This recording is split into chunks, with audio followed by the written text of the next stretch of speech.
एक लड़का इतना गरीब था कि वह हर रोज खाने के लिए भटकता था और कहीं ना कहीं से खाना इकट्ठा करता था, पर हर रोज उसका खाना गायब हो जाता था। एक दिन उसे पता चला कि एक चूहा उसका खाना चुराता है, तो उसने उस चूहे को पकड़ा और उससे पूछा कि तुझे पता है मैं कितना गरीब हूँ, फिर भी तू मेरा खाना चुराता है। अगर तुम्हें चुराना ही है तो किसी अमीर का क्यों नहीं चुराता। तो वह चूहा बोला कि तेरी किस्मत में कुछ ही चीजें लिखी है, वही तुझे मिलेगी।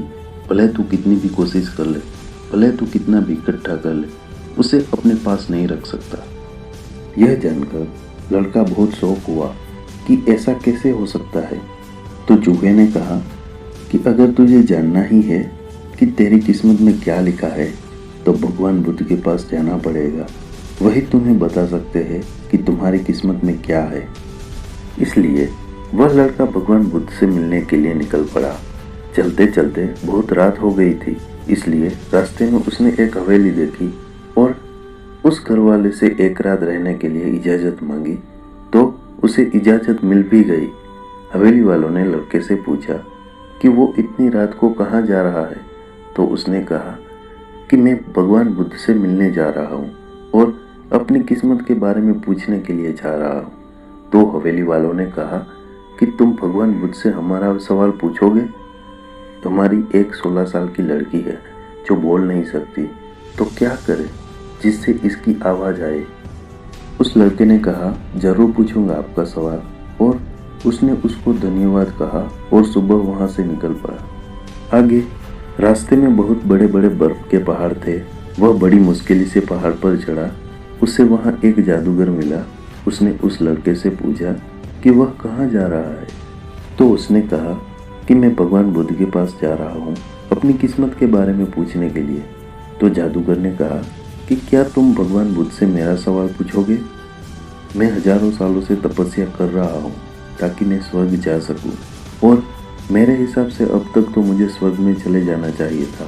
तो मैं स्वर्ग में जाने के लिए क्या करूँ। लड़के ने कहा कि ठीक है, मैं आपका सवाल बुद्ध से पूछूंगा। उस जादूगर के पास एक छड़ी थी। उस छड़ी की मदद से उस लड़के को बर्फ के पहाड़ से उस पार पहुंचा दिया। जब वह आगे बढ़ा तो उसके सामने बहुत बड़ी चुनौती थी। वहां बहुत बड़ी नदी थी जो वह खुद पार नहीं कर सकता था। तभी उसकी मुलाकात विशालकाय कछुए से हुई। कछुआ उसे लेकर जाने के लिए तैयार हो गया। फिर कछुए ने भी उसे वही सवाल पूछा, तुम कहाँ जा रहे हो। तो उसने सब बताया।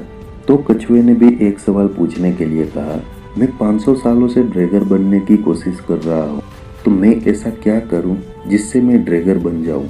लड़के ने कहा मैं आपका सवाल जरूर पूछूंगा। कछुए ने लड़के को अपनी पीठ पर बिठाया और नदी के उस पार पहुंचाया। आखिरकार लड़का भगवान बुद्ध के पास पहुंच गया। वहां बहुत सारे लोग थे। बुद्ध ने कहा एक व्यक्ति के केवल 3 सवालों के जवाब दूंगा। लड़का एकदम शौक हो गया क्योंकि उसे तो 4 सवाल पूछने थे। वह सोचने लगा कि उसे कौन से 3 सवाल पूछने चाहिए। उसने कछुए के बारे में सोचा कि कछुआ 500 सालों से ड्रैगर बनने की कोशिश कर रहा है। जादूगर 1000 साल से स्वर्ग में जाने के लिए तपस्या कर रहा है, और वह लड़की बिना बोले कैसे पूरी जिंदगी निकाल सकती है। फिर खुद के बारे में सोचा कि मैं तो सिर्फ गरीब हूँ, मैं तो मांगकर भी अपनी जिंदगी गुजार सकता हूँ, पर कछुआ, जादूगर और लड़की की परेशानियाँ मेरी परेशानियों से बहुत बड़ी है। तो लड़के ने उनके 3 सवाल भगवान बुद्ध से पूछे। बुद्ध ने जवाब दिया कि कछुआ 500 सालों से ड्रैगर बनने की कोशिश कर रहा है, पर अपने कवच को छोड़ने के लिए तैयार नहीं है। जब तक वह अपना कवच नहीं छोड़ेगा तब तक वह ड्रैगर नहीं बन पाएगा। वहीं जादूगर जब तक अपनी छड़ी नहीं छोड़ेगा तब तक वह स्वर्ग नहीं जा पाएगा, और जब लड़की को उसका जीवन साथी मिल जाएगा तब वह बोल पाएगी। यह सब सुनकर लड़का वापस कछुए के पास आया और उसे सब कुछ बताया। तो कछुए ने अपना कवच निकाल दिया। जैसे ही कवच निकाला उसमें से कीमती मोती निकले। वह मोती कछुए ने लड़के को दे दिए और वह ड्रैगर बन गया।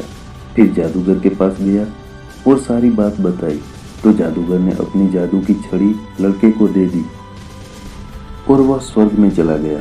उसके बाद लड़का उसी हवेली में गया जहां उसने रात गुजारी थी।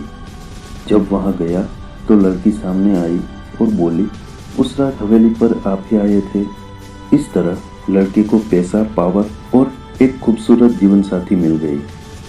जीवन में कुछ पाने के लिए कुछ खोना पड़ता है। जब जादूगर ने छड़ी दी तो उसे स्वर्ग मिल गया। वैसे ही जीवन में कुछ बड़ा करने के लिए अपने कंफर्ट जोन से बाहर आना होता है।